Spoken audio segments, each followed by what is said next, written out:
नमस्कार, आप देख रहे हैं इंडिया वॉइस और मैं हूं आपके साथ स्वीटी दीक्षित। 5 शहर 5 खबर में आज सबसे पहले बात करेंगे अतीक अहमद और उसके बेटे की। फिर बात करेंगे जेल में बंद सिसोदिया की। उसके बाद बात होगी कोरोना को लेकर हुई बैठक की। फिर बात होगी अवैध मजारों के अतिक्रमण की और आखिर में बात होगी गृह मंत्री अमित शाह की कौशाम्बी दौरे की। तो चलिए शुरू करते हैं आज का ये खास बुलेटिन 5 शहर 5 खबर। लखनऊ में कारोबारी मोहित जायसवाल का देवरिया जेल ले जाकर अपहरण और रंगदारी मामले में माफिया अतीक और उसके बेटे उमर पर आरोप तय हो गए हैं। हालांकि इस पर अभी अतीक और उसके बेटे की कोई प्रतिक्रिया नहीं आई है। बता दें कि अतीक की पेशी वीडियो कॉन्फ्रेंसिंग के जरिए हुई। कोर्ट में पेशी के दौरान अतीक के बेटे ने कहा कि उनके घर की महिलाओं को फंसाया जा रहा है। गौरतलब है कि 28 दिसंबर 2018 को कारोबारी मोहित जायसवाल ने कृष्णा नगर थाने में रिपोर्ट दर्ज करवाई थी। इसमें बताया गया था कि देवरिया जेल में बंद अतीक अहमद ने गुर्गों के जरिए गोमती नगर स्थित ऑफिस से उसका अपहरण करवाया था। इसके बाद अतीक ने जेल में उसके साथ मारपीट की तथा सादे पन्ने पर दस्तखत करने को कहा था। इसके बाद जबरन स्टैम्प पेपर पर हस्ताक्षर बनवाकर 45 करोड़ की संपत्ति अपने नाम करा ली थी।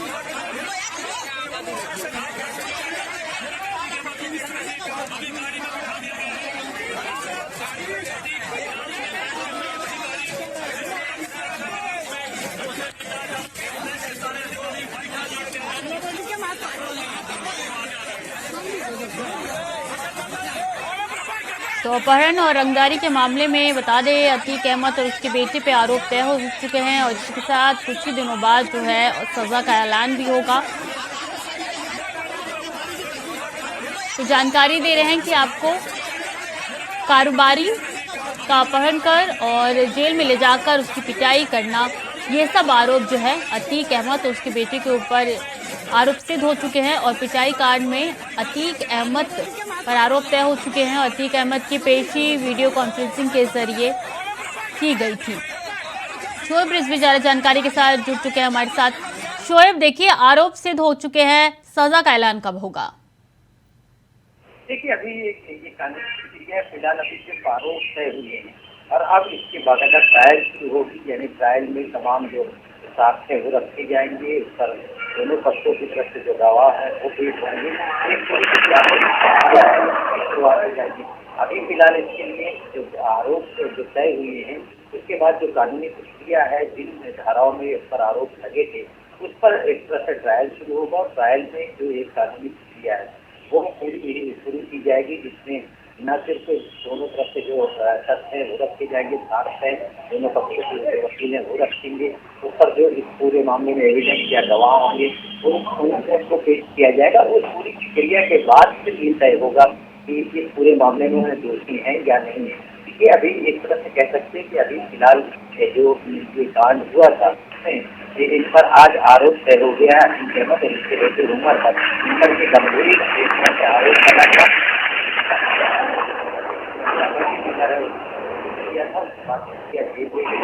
जहाँ बात हुई कुछ कागज पर दस्तखत भी कराए गए थे और कुछ प्रॉपर्टी उसकी जो है अपने नाम करवा ली गई थी। जी शोएब, बहुत बहुत शुक्रिया आपका तमाम जानकारियों के लिए। खबरों में आगे बढ़ेंगे। दिल्ली के पूर्व डिप्टी सीएम मनीष सिसोदिया ने जेल से देश के नाम पीएम मोदी को निशाने पर लेते हुए चिट्ठी लिखी है। इस चिट्ठी में उन्होंने लिखा है कि प्रधानमंत्री का कम पढ़ा लिखा होना देश के लिए खतरनाक है। सिसोदिया ने आरोप लगाया है कि पीएम मोदी शिक्षा का महत्व नहीं समझते हैं और पिछले कुछ सालों में उन्होंने देश भर में 60,000 स्कूल बंद करा दिए हैं। सिसोदिया ने पीएम मोदी पर तंज कसते हुए कहा, देश की तरक्की के लिए प्रधानमंत्री का पढ़ा लिखा होना जरूरी है। सिसोदिया ने अपनी चिट्ठी में है कि पीएम जब ये बात कहते हैं गंदी नाली से गैस निकाल कर चाय बनाई जाए तो मेरा दिल बैठ जाता है। तो सिसोदिया की ये चिट्ठी है जो आपकी टीवी स्क्रीन पर इस वक्त नजर आ रही है। बता दें सिसोदिया की, मनीष सिसोदिया की चिट्ठी जो है वो पीएम मोदी के लिए लिखी गई है। जेल के अंदर से चिट्ठी लिखी गई है। पूर्व डिप्टी सीएम है दिल्ली के मनीष सिसोदिया, जो इन दिनों जेल में बंद है और जेल से ही उन्होंने ये चिट्ठी पीएम मोदी के नाम लिखी है, प्रधानमंत्री नरेंद्र मोदी के नाम लिखी है। उन्होंने तंज कसा है इस चिट्ठी के जरिए और कहा है कि देश के पीएम को पढ़ा लिखना होना बहुत जरूरी है। तो उन्होंने ये चिट्ठी लिखकर बोला है कि पीएम मोदी का पढ़ा लिखा होना बहुत जरूरी है, देश के प्रधानमंत्री का पढ़ा लिखा होना बहुत जरूरी है। चिट्ठी के माध्यम से उन्होंने बीजेपी पर, पीएम मोदी पर तंज कसा है। पीएम का कम पढ़ा लिखा होना वो खतरनाक साबित होगा और पीएम शिक्षा का महत्व नहीं समझते। ये चिट्ठी में लिखी गई ये तमाम बातें जो आपके साथ साझा कर रहे हैं। ज्यादा जानकारी के साथ नितिन चौधरी हमारे साथ जुड़ चुके हैं। नितिन, देखिए, जेल के अंदर से मनीष सिसोदिया की चिट्ठी, क्या कुछ लिखा है इस चिट्ठी में? जी देखिए, स्वीटी बिल्कुल मनीष सिसोदिया ने जेल के अंदर से प्रधानमंत्री नरेंद्र मोदी को एक चिट्ठी लिखी है, जिस पे बड़ी जो है बात बताई गई है। कहा जाता है कि राजधानी दिल्ली में मनीष सिसोदिया जो काफ़ी दिनों से जेल के अंदर तिहाड़ जेल में बंद हैं, उन्होंने आज प्रधानमंत्री नरेंद्र मोदी के नाम एक चिट्ठी लिखी है। लिखकर उन्होंने जो है अपने पत्र में कहा है कि हमें 21वीं सदी की ओर जा रहे हैं। दुनिया भर विज्ञान और टेक्नोलॉजी की हर रोज़ बातें करता है, लेकिन सारी दुनिया आर्टिफिशियल इंटेलिजेंस की बात कर रही है। बता दें कि प्रधानमंत्री जी को ये कहते सुना कि गंदे नाले में पाइप डालकर जो चाय है वो चाय बनाई जाती है, लेकिन जिस तरीके से जो मेरा दिल दहल उठा। लेकिन सिसोदिया ने पूछा कि नाली की गंदगी गैस चाय या किस तरीके से इसमें बनता है, तो उसको देखते प्रधानमंत्री नरेंद्र मोदी के लिए आज उन्होंने एक चिट्ठी लिखी थी। जी, यानी कि एक के बाद एक तमाम नेता आम आदमी पार्टी के, चाहे वो जेल के अंदर हो या जेल के बाहर हो, चाहे वो किसी पद पे तैनात हो या फिर वो ऐसी नॉर्मल आप कार्यकर्ता हो, सब के सब पीएम मोदी की शिक्षा को बहुत महत्व दे रहे हैं इन दिनों। देखिए, बिल्कुल जिस तरीके से प्रधानमंत्री नरेंद्र मोदी की जो है आम आदमी पार्टी हर रोज़ बातें करती है। पहले दिल्ली के मुख्यमंत्री अरविंद केजरीवाल ने उनकी डिग्री की बात कही थी, उन पर गुजरात के अंदर जो है 25,000 का जुर्माना लगा दिया था। लेकिन आज फिर से मनीष सिसोदिया ने उनकी डिग्री पे भी सवाल उठाया कि जिस तरीके से प्रधानमंत्री, हमारे देश के प्रधानमंत्री हैं, वो पढ़े लिखे नहीं हैं। तो इसको देखते हुए मनीष सिसोदिया ने आज चिट्ठी में सारी बातें लिखी थी। लेकिन उसके बाद उन्होंने स्कूलों पर भी बात कही है कि 60,000 से ज़्यादा स्कूलों को जो बंद करा दिया गया। लेकिन जिस तरीके से बच्चों को जो पढ़ना होना चाहिए को देखते उन्होंने वो स्कूल भी बंद करा दिए गए हैं। खुद इस चिट्ठी पे जो है उन्होंने जवाब मांगा, जेल के अंदर बैठ के उन्होंने चिट्ठी लिखी प्रधानमंत्री नरेंद्र मोदी के लिए। तो उसमें जो है साफ तौर पे ये कि आम आदमी पार्टी पूरी तरीके से देश के प्रधानमंत्री नरेंद्र मोदी को घेरने की बातें कर रही है। आम आदमी पार्टी के नेता चाहे वो बाहर हो या वो जेल के अंदर हो, सभी लोग प्रधानमंत्री नरेंद्र मोदी की जो डिग्री है उस पर जो सवाल खड़े कर रहे हैं। इस चिट्ठी के बाद से बीजेपी की तरफ से कोई क्या प्रतिक्रिया निकल के सामने आई है नितिन?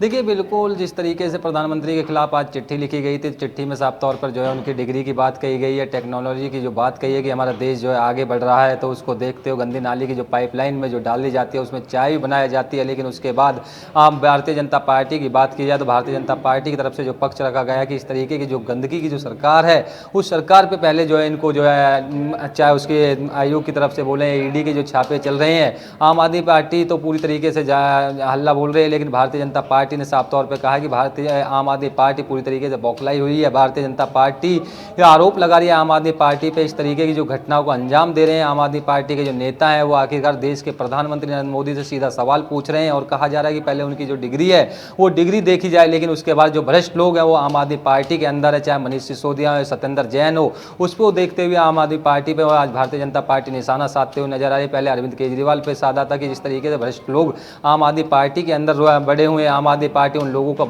बचाव कर रही है और उनको जो है जेल के अंदर है, कानून के लिए वो जो सब चीज़ बराबर रखते हैं। लेकिन उसके बाद आम आदमी पार्टी पे ये आरोप लगाया था। लेकिन उसके बाद आम आदमी पार्टी ने कहा कि इस तरीके की जिस पे जो मनीष सिसोदिया जेल के अंदर हैं, जेल के अंदर जो है सीबीआई और ईडी की जो उन पर जांच चल रही है, जो जेल ने उन्हें तिहाड़ जेल में रखा गया। तो उसके अंदर से जब चिट्ठी आज वायरल हुई है, उस वायरल पे काफ़ी मामले सामने आते हुए नजर आ रहे हैं। प्रतिक्रिया जो है भारतीय जनता पार्टी का दिया जा रहा है। यानी कि नितिन, पहले पोस्टर वॉर, प्रेस कॉन्फ्रेंस और अब चिट्ठी, तीनों माध्यम से जो है पीएम मोदी पर निशाना साधा जा रहा है, उनकी पढ़ाई को लेकर लगातार तंज कसा जा रहा है।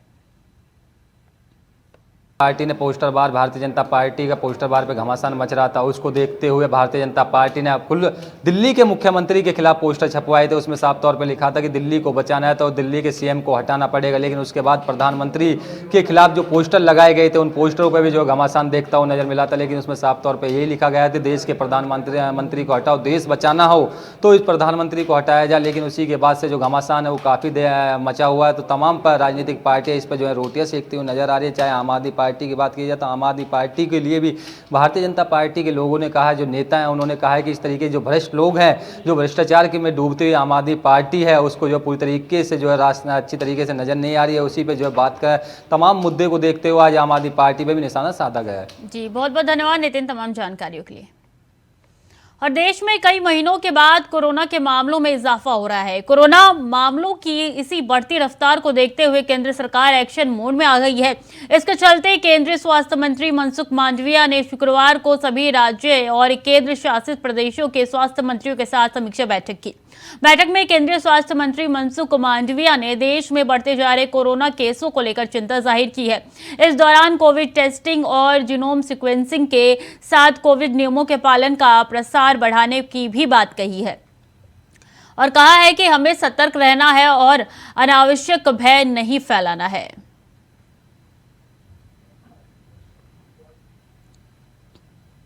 तो कोरोना के केसेस लगातार बढ़ते जा रहे हैं। कई दिनों से लगातार कोरोना के केसेस में इजाफा देखने को मिल रहा है। इसको लेकर जो है तमाम राज्यों के स्वास्थ्य मंत्री, तमाम राज्यों के मुख्यमंत्री जो है वो अलर्ट मोड पे आ चुके हैं। इसी के चलते केंद्रीय स्वास्थ्य मंत्री ने ये बैठक की है। इसमें तमाम राज्यों के स्वास्थ्य मंत्री भी इसमें मौजूद थे। ज्यादा जानकारी के साथ दिनकर आनंद हमारे साथ जुड़ चुके हैं। दिनकर, देखिए एक के बाद एक कोरोना के केसेस बढ़ते जा रहे हैं। आज जो बैठक हुई उसमें क्या कुछ निकल के सामने आया?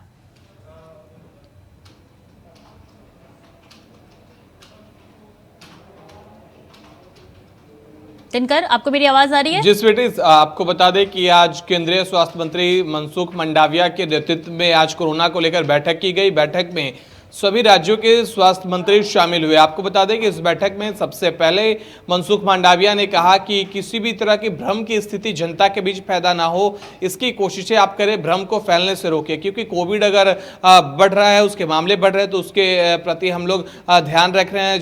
जीनोम सीक्वेंसिंग करवाई जाएगी, टेस्टिंग बढ़वाई जाएगी। साथ ही उन्होंने वैक्सीनेशन पर भी जोर देने की बात कही है। इसके साथ ही उन्होंने कहा कि आगामी 10 और 11 अप्रैल को पूरे देश भर में सभी अस्पतालों में जाकर स्वास्थ्य मंत्री दौरा करेंगे और मॉक ड्रिल करेंगे, ताकि आपके पास हॉस्पिटल में सारे सुख सुविधा हैं या नहीं, सारे आपके इक्विपमेंट सही तरीके से काम कर रहे हैं या नहीं। वहीं आपको बता दें कि बैठक के बाद झारखंड के स्वास्थ्य मंत्री का बयान सामने आया। उन्होंने कहा, वन्ना गुप्ता ने, कि हमसे उनकी बातचीत हुई। बातचीत में उन्होंने कहा कि भ्रम की स्थिति पैदा ना हो। साथ ही उन्होंने कहा कि किसी भी तरीके से पैनिक नहीं होना है, पैनिक कंडीशन क्रिएट नहीं होना देना। कहीं अगर ऑक्सीजन की दिक्कत भी है तो ऐसा शो नहीं करना कि वहाँ पे पैनिक कंडीशन बन रही है, लोग अफरा तफरी का माहौल न मचे। इन चीज़ों को लेकर मनसुख मंडाविया ने आज बैठक में कहा। इसके साथ ही उन्होंने कहा कि कोरोना को के जो गाइडलाइंस है उसको पालन और अच्छी तरीके से करवाई जाए। पुराने गाइडलाइंस जैसे हैं उसको एसओपी के तौर पे शायद अगर केंद्र सरकार प्रोवाइड करवा दे तो वो पूरे देश में मान्य होगा। इसको लेकर वन्ना गुप्ता ने कहा, लेकिन अभी भी सरकार की तरफ से कोई एसओपी जारी नहीं की गई है। स्वीटी जी, अगर बात की जाए तो राज्यों में इसको लेकर क्या कुछ तैयारी की जा रही है दिनकर? क्योंकि देखिए लगातार कोरोना के केसेस जो बढ़ रहे हैं वो काफी चिंताजनक है।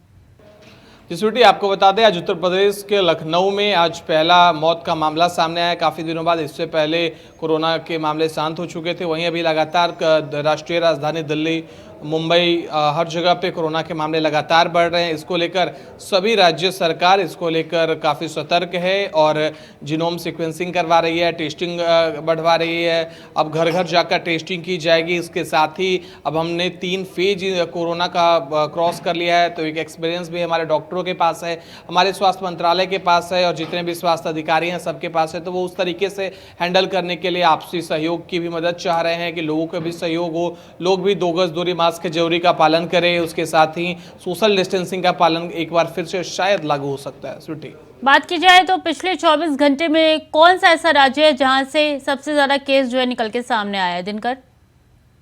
दिल्ली से सामने आया सबसे ज़्यादा। अगर मामलों की बात करें तो 24 घंटों में लगभग 5000 से ज़्यादा मामले सामने आए। वहीं अगर मौत के आंकड़ों की बात करें तो मौत के आंकड़े भी तकरीबन 20 के आसपास पहुंच चुके हैं। वहीं आपकी बात करें एक्टिव मरीजों की संख्या की तो 25,893 एक्टिव मरीजों की संख्या है और 2.86% के साथ ये आंकड़े बढ़ते हुए नजर आ रहे हैं। हालांकि इस पर अभी स्वास्थ्य मंत्रालय एक्टिव हो गया है। इन चीज़ों को संज्ञान में लेते हुए गाइडलाइन भी जारी की जा सकती है आगे। अभी 9 और 10 और 11 अप्रैल को सभी जगह पे जाकर स्वास्थ्य मंत्री दौरा करेंगे और अस्पतालों का मॉक ड्रिल करेंगे। मॉक ड्रिल में पाया जाएगा कि आखिर किस तरीके से वहां पे अगर किसी चीज की कमी है तो उन चीजों को उपलब्ध कराया जा सके। स्वीटी, दिल्ली की सरकार कितनी अलर्ट है, कितनी सतर्क है कोरोना को लेकर? क्योंकि पिछले दिनों भी उन्होंने तमाम बैठकें की थी कोरोना के मद्देनजर। जी स्वीटी, अगर बात करें दिल्ली सरकार की, तो दिल्ली सरकार भी काफ़ी सतर्क है इसको लेकर, क्योंकि एक तरफ अरविंद केजरीवाल खुद स्वास्थ्य को लेकर ज़्यादा एग्रेसिव मोड में दिखाई पड़ते हैं, तो दूसरी तरफ दिल्ली में ही मनसुख मंडाविया ने जहां बैठक की, तो ऑब्वियस सी बात है दिल्ली सरकार सबसे पहले सतर्क रहेगी। दूसरी चीज़ स्वीटी की, अब तक अगर केंद्र से गाइडलाइन जारी हो चुकी होती तो शायद पूरे देश में कोरोना को और जल्दी रोका जा सकता, क्योंकि देश भर में पूरे गाइडलाइन को पालन किया जा सके। ऐसे है कि राज्य में अपने अपने तरीकों से सभी राज्य सरकार इसको पालन करवाएगी। अगर कोई गाइडलाइन है, मास्क लगाना अनिवार्य कर दिया जाता है। दिल्ली में मेट्रो में भी मास्क अनिवार्य नहीं है, अगर मास्क अनिवार्य कर दिया जाता है तो साथ ही साथ पूरे देश भर में लागू होता है। वैसे राज्य सरकार करेंगी तो राज्य सरकार के हिसाब से राज्य सरकार भी बेहतर करने की कोशिश करेगी। स्वीटी जी, बहुत बहुत शुक्रिया दिनकर तमाम जानकारियों के लिए।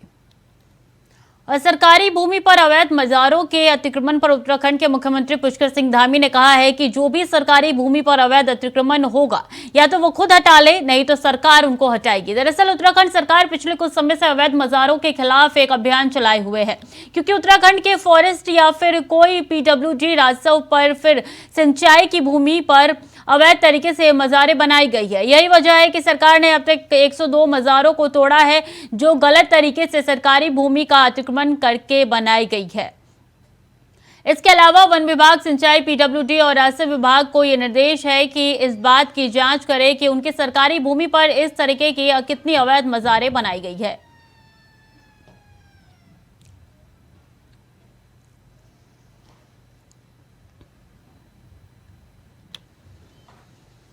तो अवैध मज़ारें जो बनाई गई है उन पर एक्शन लगातार जारी है और इसको लेकर प्रशासन भी अलर्ट है। खुद सीएम पुष्कर सिंह धामी ने कहा है कि जितने भी अवैध मज़ारें बनाई गई है, जितने भी अवैध अतिक्रमण है उत्तराखंड में, उनको खुद हटा लिया जाए, वरना हमारे तरफ से एक्शन लिया जाएगा। तो ये तस्वीरें मज़ारों को हटाने की कवायद लगातार जारी है उत्तराखंड में। और इसी संदर्भ में देखिए 102 मज़ारें हैं जिनको हटाने की कवायद एक के बाद एक हो रही है। और इसी के साथ बता दें कि प्रशासन की तरफ से भी ये कहा गया है कि आप स्वयं ये मज़ारें या अवैध अतिक्रमण हटा ले, वरना सरकार हटा देगी। बता दें कि जितने भी राजस्व या पीडब्ल्यूडी की ज़मीनें हैं वहाँ पे अवैध तरीके से अतिक्रमण कर ये घर बनाए गए हैं, मज़ारें बनाए गए हैं, तमाम ऐसी चीज़ें हैं जो कि अवैध तरीके से बनाई गई है, जिसको लेकर अब उत्तराखंड में भी अलर्ट जारी हो गया है। तमाम लोगों से कहा जा रहा है कि जिसकी भी अवैध अतिक्रमण है वो हटा ली जाए, वरना उत्तराखंड सरकार की तरफ से हटा लिया जाएगा। और ये बुलडोजर वहां पे चलता हुआ नजर आ रहा है। ज्यादा जानकारी के साथ अभय हमारे साथ जुट गए हैं। अभय, अभी तक कितने मज़ारों को सरकार द्वारा हटाया गया है और कितने मज़ारें अभी बाकी है? बिल्कुल, पिछले दिनों वन विभाग की तरफ से एक अभियान यहाँ पर चलाया गया था। जो अवैध मज़ारें जो वन विभाग की भूमि पर बनाई गई थी, जिन पर अवैध कब्जे थे, उनको हटाने का काम यहाँ पर किया गया था। उस समय समझा जा सकता था कि देहरादून या हल्द्वानी या दूसरे जो फॉरेस्ट रिजर्व के जो क्षेत्र थे जहाँ पर इस तरह की अवैध मज़ारें बनी थी, उन जगहों पर यह अभियान विभाग की तरफ से चलाया गया था। उस समय लगभग 2 दर्जन से ज़्यादा ऐसी जो मज़ारें थी, उन मज़ारों को तोड़ने का काम किया गया था, जिसमें 26 मज़ारें अकेले देहरादून जनपद की थी जो अवैध रूप से बनाई गई थी। और एक आंकड़े जो विभाग के सूत्र बताते हैं वो यही है कि लगभग 1000 से ज़्यादा ऐसी मज़ारें वन विभाग की भूमि पर अभी भी प्रदेश भर में विभिन्न जगहों पर बनाई गई है, जो अवैध कब्जे के रूप में देखी जा सकती है, जहां पर इन मज़ारों का कोई रिकॉर्ड नहीं है, किसके द्वारा बनाई गई है।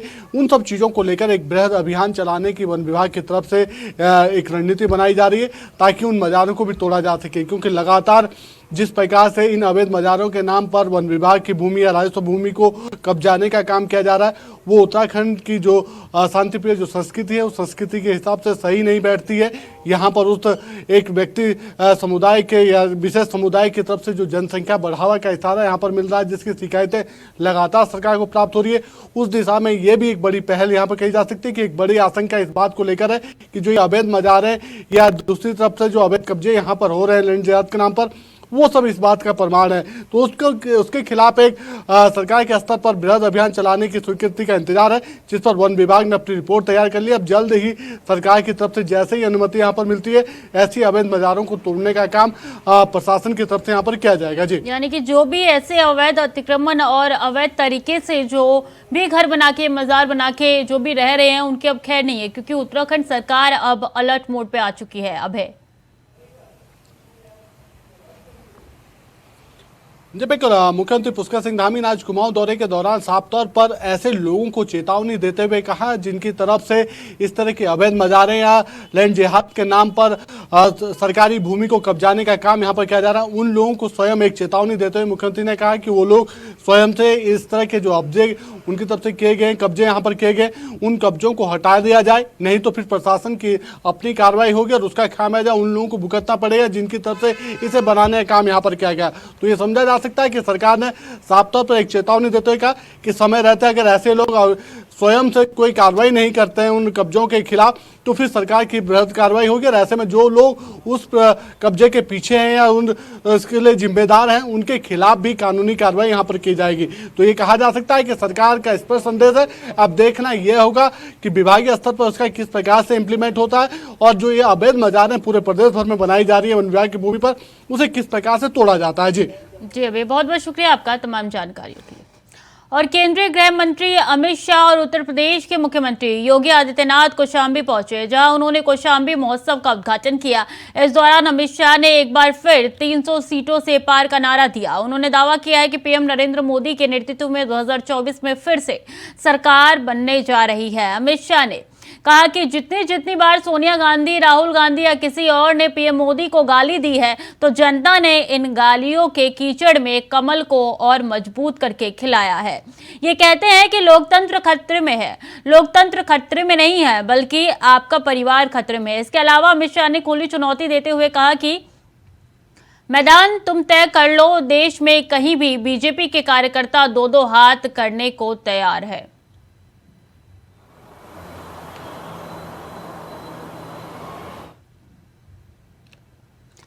तो बता दें सीएम योगी की जमकर तारीफ की। इस दौरान उन्होंने राहुल गांधी पे भी निशाना साधा और तमाम विपक्षी दलों पे भी निशाना साधा और ये भी नारा दिया कि इस बार लोकसभा में जो है वो सीटें जो है वो बहुमत के साथ लोकसभा का चुनाव जो है वो बीजेपी ही जीतेगी और एक बार फिर से पीएम नरेंद्र मोदी जो है वो सत्ता में आएंगे और एक बार फिर से प्रधानमंत्री बनेंगे नरेंद्र मोदी। तो ज्यादा जानकारी के साथ प्रियम पाठक हमारे साथ जुड़ चुके हैं। प्रियम, देखिए कौशाम्बी से अमित शाह ने हुंकार भरी है, कहा है कि इस बार फिर से लोकसभा में उनकी ही जीत होगी।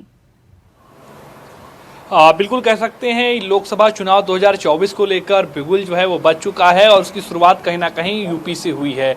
आज गृह मंत्री अमित शाह का जिस तरीके से यूपी का दौरा रहा, यूपी के कौशाम्बी में पहुंचे, वहां पर उन्होंने कौशाम्बी महोत्सव का आगाज किया। उनके साथ में मुख्यमंत्री योगी आदित्यनाथ मौजूद रहे और जिस तरीके से अमित शाह का संबोधन रहा उसमें उन्होंने साफ तौर पर 2024 के चुनाव को लेकर जिक्र किया, उनके भाषण रहे और उसमें साफ तौर पर देखने को मिला कि किस तरीके से आज पूरा जो माहौल है वो 24 के चुनाव को लेकर बनाने का प्रयास जो है वो अमित शाह की तरफ से किया गया है। आज इस कौशाम्बी दौरे के दौरान उन्होंने साफ तौर पर विपक्ष को आड़े हाथों लिया। राहुल गांधी पर उन्होंने खुलकर जो है वो हमला बोला, गरजते हुए नजर आए। उन्होंने कहा कि लोकतंत्र खतरे में होने की बात कांग्रेस कर रही है, जबकि लोकतंत्र खतरे में नहीं है बल्कि गांधी परिवार जो है वो खतरे में है। जिस तरीके से उनकी सदस्यता को समाप्त किया गया है तो कहीं ना कहीं इस चीज़ के उन्होंने आरोप लगाए कि किस तरह से पहले की सरकारों में कार्य हुआ करते थे, लेकिन मौजूदा वक्त में 2014, 2017, 2022 के जो चुनावी नतीजे आए हैं उन्होंने बताया कि किस तरीके से देश की जनता ने भारतीय जनता पार्टी पर विश्वास किया है और इस बार फिर जब एक बार बीजेपी चुनावी मैदान में उतरेगी तो जनता का प्यार और जनता का विश्वास फिर से उसी तरीके से उसको देखने को मिलेगा और 300 पार इस बार जो है वो बीजेपी जो है इस बार जाएगी। तो इस बात का वो दम भरते हुए नजर आए। इसके अलावा उन्होंने कई अन्य चीज़ों का भी जिक्र किया, कई और बातों का उन्होंने जिक्र किया। उन्होंने कहा कांग्रेस के जो नेता हैं वो हमेशा मोदी जी को गाली देते हैं, लेकिन वो जितनी गाली देंगे, जितना कीचड़ फेंकेंगे, कमल उतनी ही मजबूती के साथ में उगेगा, कमल उतनी ही मजबूती के साथ में खिलता हुआ आगे बढ़ता रहेगा। इस बात का उन्होंने साफ तौर पर आज जिक्र किया। इसके अलावा उन्होंने कई अन्य मुद्दों को लेकर भी कांग्रेस को घेरने का प्रयास किया, कई अन्य मुद्दों को उन्होंने उठाया और साफ तौर पर जो उनका हमला था वो राहुल गांधी को लेकर था और गांधी परिवार को लेकर था। कांग्रेस को उन्होंने साफ तौर पर आड़े हाथों लिया और उन्होंने कहा कि किस तरीके से पहले की सरकारी कार्य किया करती थी, अब किस तरीके से विकास के कार्य किए जा रहे हैं। देश के अंदर विकास को लेकर अब चर्चा होती है। दुनिया ने भारत का जो लोहा है उसको माना है और कहीं ना कहीं एक जो नेतृत्व करने की जो क्षमता मोदी जी में है वो दुनिया के किसी नेता के पास में नहीं है और दुनिया का जो परसेप्शन है भारत को लेकर वो किस तरीके से बदला है, इस बात का भी कहीं ना कहीं जिक्र देखने को मिला। और उन्होंने कहा कि आने वाले समय में जब चुनाव होगा तो फिर बीजेपी मजबूती के साथ में मैदान में उतर रही है और 300 पार इस बार फिर जो है वो बीजेपी जाएगी। और कहीं ना कहीं जिस तरीके से 2014 और 2019 के जो चुनाव के परिणाम आए हैं, उन्होंने जो है एक साफ तौर पर जनता ने कहा कि वो विकास को चुनना चाहती है। और इस बार भी 2024 के चुनाव में बीजेपी की चुन को इस बात पर मोहर लगाएगी जनता कि उसने विकास को ही चुना है। जी बिल्कुल, किस तरीके से आजमगढ़ हो या कौशाम्बी हो, दोनों ही जगहों से हुंकार भरी गृह मंत्री अमित शाह ने, और उन्होंने लगातार विपक्ष पर हमला भी किया। लेकिन बात की जाए 2024 के चुनाव की, तो देखिए किस तरीके से अहम हो जाता है, क्योंकि इस बार तमाम विपक्षी पार्टी जो है एकजुट होते हुए नजर आ रही है। देखिए बिल्कुल एकजुट होते हुए जरूर विपक्षी पार्टियां नजर आ रही हैं, लेकिन इससे पहले भी जो चुनाव हुए उनमें भी हमको देखने को मिला कि जो राजनीतिक दल हैं, जो विपक्षी दल हैं, उन्होंने एकजुट होकर गठबंधन किए, लेकिन जो नतीजे थे वो बीजेपी के पक्ष में आए। तो कहीं ना कहीं बीजेपी को और बीजेपी के शीर्ष नेतृत्व को पूरा ये आत्मविश्वास है कि इस बार भी उसी तरीके के नतीजे आएंगे जिस तरीके के 2019 और 2014 में आए थे। तो उसको लेकर वो पूरी तैयारी कर रहे हैं। विपक्ष जरूर अपनी तरफ से नामबंदी करने की पूरी कोशिश कर रहा है कि किस तरीके से चुनावी परिणामों को इस बार बदला जाए और सत्ता में काबिज हुआ जाए, जो मतदान के नतीजे आए वो उनके पक्ष में आए। तो उसको लेकर विपक्ष भी पूरी तरीके से रणनीति बना रहा है। लेकिन जिस तरीके से बीजेपी जो है रणनीति बनाया है बीजेपी ने, या फिर जिस स्तर पर बीजेपी की रणनीति बनी है, अभी जहां एक तरफ अन्य दल जो है रणनीति बनाते हुए नजर आ रहे हैं, वहीं दूसरी तरफ अगर आप देखें तो बीजेपी अपनी रणनीति को इंप्लीमेंट करना भी शुरू कर चुकी है। तो कहीं ना कहीं बीजेपी इस मामले में काफी आगे है। और हमेशा बीजेपी को लेकर कहा जाता है कि वो हमेशा चुनावी मोड़ में रहती है, तो वो कहीं ना कहीं साफ तौर पर देखने को मिल रहा है। और 24 के चुनाव को लेकर कह सकते हैं कौशाम्बी और आजमगढ़ से जो है बिगुल बच चुका है, शंखनाद हो चुका है 2024 के लोकसभा चुनाव का। बहुत बहुत धन्यवाद आपका तमाम जानकारियों के लिए। तो फिलहाल के लिए बुलेटिन में इतना ही। बाकी की जानकारी के लिए बनी रहे इंडिया वॉइस के साथ।